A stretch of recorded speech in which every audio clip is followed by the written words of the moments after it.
你記住，大年初二有3樣嘢係唔可以做嘅，唔係嘅話就會好影響嚟緊呢一年嘅運勢。咁老祖宗講嘅呢3樣嘢係乜嘢呢？你有冇犯過呢？第一個就係送禮唔好送單數，咁平時探親都唔會兩梳蕉噶啦，更何況係過年過節呢啲咁重要嘅日子，係咪？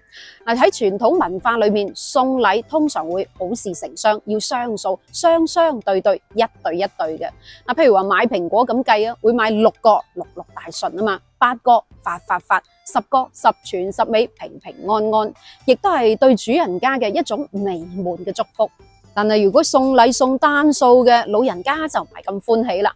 譬如話3個蘋果、5個蘋果、7個蘋果，呢啲數字咪好唔老禮啦，係咪？呢啲就唔係迷信，而係傳統嘅文化。咁所以今日做女婿，如果要翻外家探阿爸阿媽嘅話，就記得要買雙數嘅禮啦。今日除咗係年初二開年之外，仲係外嫁女回娘家嘅日子。回娘家我哋廣府人叫做翻外家吓，咁叫得文雅啲就將佢叫做迎婿日，迎嘅就係女婿啦。咁以前啲人將女婿將外嫁女嘅老公就叫姑爺。咁講開又講啦，點解外嫁女唔可以年初一琴日翻娘家，要等到年初二呢？吓？原來民間有個講法，話大年初一係先祖神靈回歸嘅日子，亦都係老祖宗享受後代供奉嘅日子。咁你知啦，老祖宗一向都係重男輕女噶嘛，所以老祖宗認為嫁出去嘅女就係潑出去嘅水，嫁出去嘅女就係外人嚟噶啦。咁如果喺大年初一呢個咁重大嘅日子，外人翻到屋企嘅話，呢個就好唔老禮，老祖宗亦都唔係咁中意。仲有個講法，可能就連外嫁女自己本身都唔知嘅，就係外嫁女如果喺大年初一都翻娘家過年嘅話，就會令到娘家受窮咁話。如果屋企有大佬細佬嘅話，就會帶走佢哋啲財氣。所以老祖宗就話啦：阿女，你大年初一咪翻啊，要翻年初二先係翻啦。咁但係呢個規矩究竟係邊個粉腸開頭先嘅啦吓？講起身又有段古咯。話說朱元璋有關朱生事。話說朱元璋有個公主下嫁咗俾一個都尉，咁公主嫌婆家窮，所以喺除夕夜都仲住喺皇宮，唔翻婆家。咁到咗大年初一，新年流流，一大早就已經帶住佢老公去同皇帝拜年啦。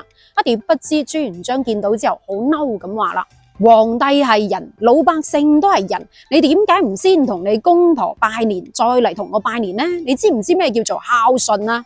扯吧啦，聽日再嚟拜年啦。咁後嚟民間老百姓就有樣學樣啦，年初一唔可以回娘家拜年，要年初二先至可以同父母拜年嘅。雖然呢個係民間傳說，但係好符合古人嘅思想。咁你又認唔認同呢一個傳統呢？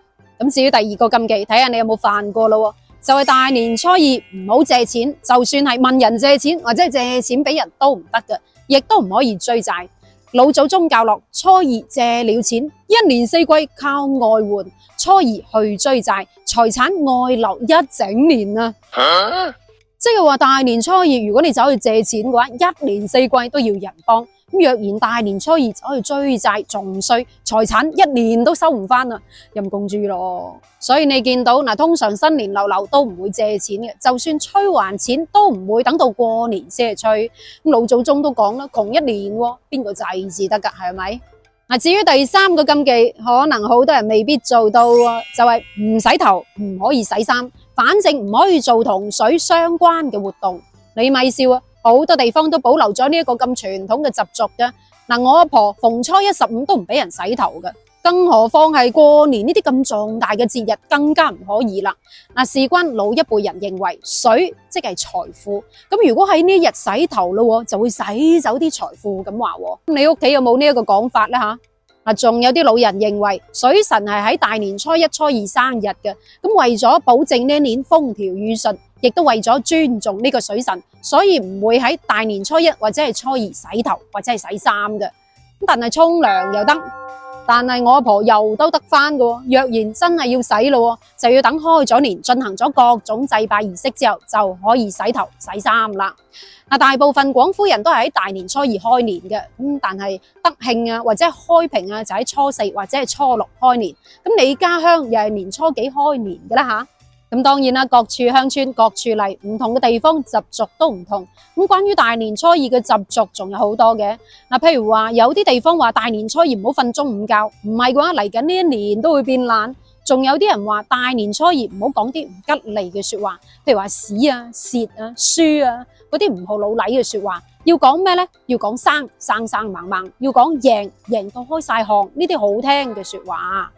仲有大年初二係祭財神嘅日子，我哋呢邊通常係除夕夜去接財神嘅，但係北方人就係大年初二、正月初二祭財神。按照傳統，其實大年初二先至係正式祭拜財神嘅日子。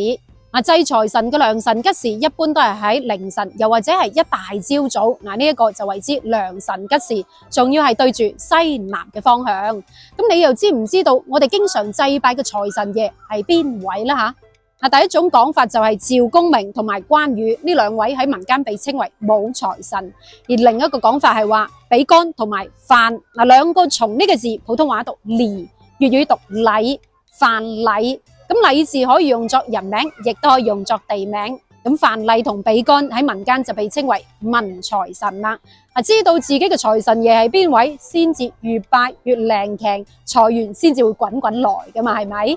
咁其實呢啲習俗禁忌，信則有，不信則無。但係傳統嘅文化都係老一輩嘅人用經驗總結出嚟嘅規矩同埋智慧嘅結晶，有一啲係好值得我哋傳承落去嘅。咁你又認唔認同呢？你家鄉咁關於年初二到年初八啦，有咩禁忌同埋習俗呢？留言分享下。到最後繼續祝大家百無禁忌，心想好事成，大吉大利。我哋下一期再見，拜拜。